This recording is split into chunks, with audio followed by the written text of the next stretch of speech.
तो हम लोग उसको एक एक को लिख देते हैं। तो पहले क्या होगा, मान लेते हैं क्या 100 यूनिट आ रही है हीट, ठीक है। इसका मतलब 100 यूनिट हीट सन से अर्थ पर आ रही है।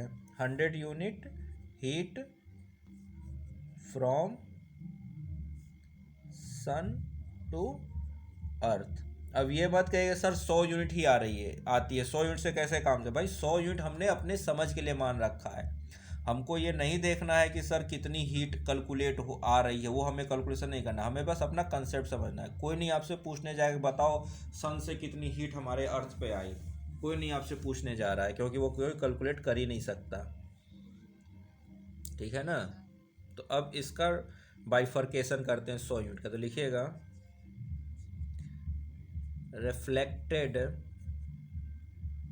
From the clouds. क्लाउड से कितना हो गया, कितना लिखवाया था 27 ना, 27 यूनिट्स। फिर क्या होगा रिफ्लेक्टेड फ्रॉम, अब किससे, फ्रॉम द डस्ट पार्टिकल्स,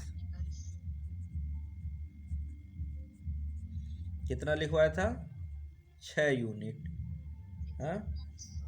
और तीसरा क्या है रिफ्लेक्टेड फ्रॉम स्नो, यहाँ स्नो का मतलब है आइस फील्ड्स, ठीक है।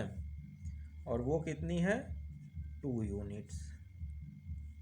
तो टोटल कितना हो गया 35, जोड़िए, हाँ कित हाँ कितना हो गया 35 यूनिट्स। तो क्या हो गया 35 units reflected back, 25 unit reflected back, direct वापस, ठीक। इसका कहीं कोई यूज नहीं। अब 100 में से 35 तो वापस चला गया, 65 क्या होगा एटमॉस्फेयर मतलब अर्थ तक आने की कोशिश करेगा, लेकिन उस 65 में क्या होगा एब्जॉर्ब्ड बाय एटमॉस्फेयर। एटमॉस्फेयर का मतलब यहाँ पर क्या होगा, हमने देखा था आइनोस्फेयर में हीट एब्जॉर्ब होती है, ओजोन लेयर में हीट एब्जॉर्ब हो जाती है। तो ये कितने हो गए 14 यूनिट्स, ठीक है। कितनी हो गई 14 यूनिट्स। तो अब अगला क्या लिखेंगे हीट रीच्ड टू अर्थ कितना होगा 100 माइनस 35 प्लस 14, 100 माइनस कितना हो गया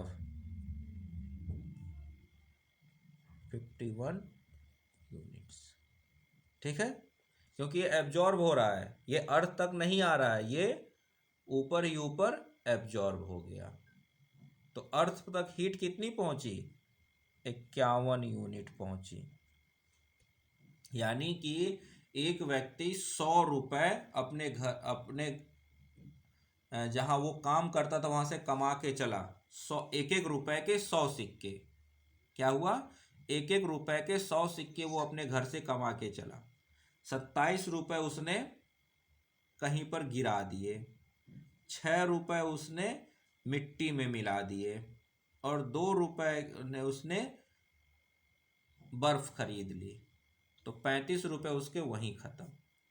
14 रुपए उसने क्या किए अपने दोस्त को दे दिया। एटमॉस्फेयर और अर्थ क्या है दोस्त है ना, तो 14 रुपए उसने अपने दोस्त को दे दिया। तो अब उसके पॉकेट में कितने बचे 51 रुपए, ठीक है। अब उस व्यक्ति के पास में 51 रुपए यानी कि एक एक के 51 सिक्के बचे हैं। अब इसके बाद क्या होता है ये 51 जब लेकर आया अपने घर के दरवाजे तक, तो अब क्या हुआ हाँ, तो लिखिएगा अर्थ हाँ, रेडिएट अर्थ रेडिएट्स अर्थ रेडिएट्स ऐसे लिखिए, अर्थ रेडिएट्स टू, या अर्थ रेडिएट्स हीट इन स्पेस, कितना, 17 यूनिट्स। तो 17 रुपये उसने अपने गेट पर किसी को देकर भेज दिया वापस, यानी फिर स्पेस से आया था, स्पेस में भेज दिया। ठीक, next, atmosphere absorbs heat from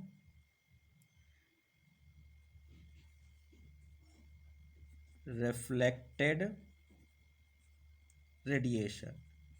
reflected radiation मतलब क्या, अर्थ से टकरा कर जो वापस गया, तो उसमें से कितना, 6 यूनिट। 6 यूनिट एटमॉस्फेयर फिर से मिल गया रिफ्लेक्ट होकर। ठीक है, डायरेक्ट। नेक्स्ट क्या हुआ, हीट एब्जॉर्ब्ड बाय सी, यानी कि वाटर बॉडी वगैरह, जिसको हम कहीं पर आप क्या लिखते हुए मिलोगे, लेटेंट, इसको कहेंगे लेटेंट हीट ऑफ कंडेंसेशन, और ये कितना है, 19 यूनिट्स। ठीक है ना, 19 यूनिट्स। और कुछ हीट कौन एब्जॉर्ब कर लेगा, एयर।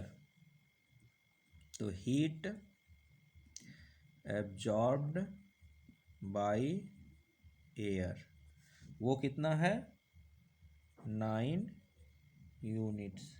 इस, और ये क्या है, ये है, इसको क्या कहेंगे, थर्मल डिस्टरबेंस बाय एयर। ठीक है, ये इतना चीज हम लोगों ने लिखा। अब हिसाब कर लेते हैं, क्या कर लेते हैं, हिसाब कर लेते हैं कि कितना गया कितना आया। तो ये तो साफ साफ दिख गया कि 51 तो सॉरी अर्थ तक आया, लेकिन इस 51 में से भी कुछ वापस चला गया, अर्थ तक जो आया उसमें से भी कुछ वापस चला गया। तो जब पूरा हिसाब किताब मिलाते हैं तो कितना आता है वो देख लेते हैं। तो स्पेस तो नहीं बचा, चलिए यहाँ स्पेस बचा, इसी में मैं आपको हिसाब किताब दिखा देता हूँ। इसमें इस स्पेस में लिख देता हूँ कितना हिसाब किताब है।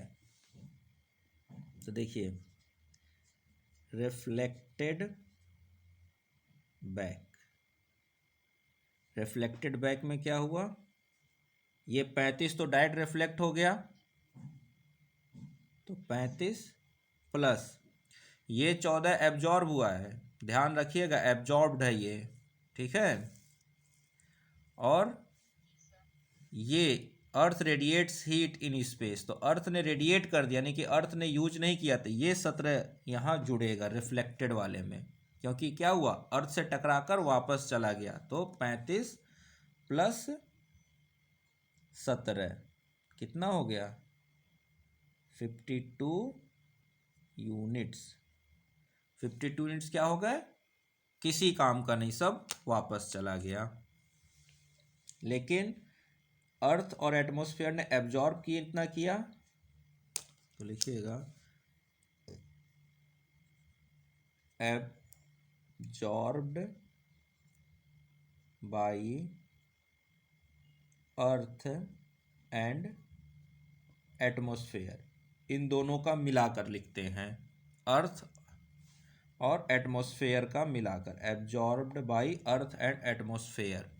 तो देखिए, सबसे पहला एब्जॉर्बेशन एटमॉस्फेयर द्वारा 14 यूनिट का यहाँ हुआ है, तो कितना हो गया 14 प्लस दूसरा एब्जॉर्बेशन हीट एब्जॉर्ब्ड 6, यहाँ एब्जॉर्बेशन लिखा हुआ है 6 प्लस सी के द्वारा 19, ये भी एब्जॉर्ब्ड है और ये भी एब्जॉर्ब्ड है एयर के द्वारा, तो 14 प्लस 6 प्लस 19 प्लस 9, तो कितना आ जाएगा जोड़िए 9 9 18 6, 14 और 4 18, हाथ में आया 1, तो कितना हो गया 2, सॉरी नहीं 28 हो गया था ना, तो 2 और 2 2 4, 9 9 18 और 18 6 24 और 4 28 के 8, हाथ में आया 2 2 1 3 1 4, तो 48 यूनिट एब्जॉर्ब हुआ।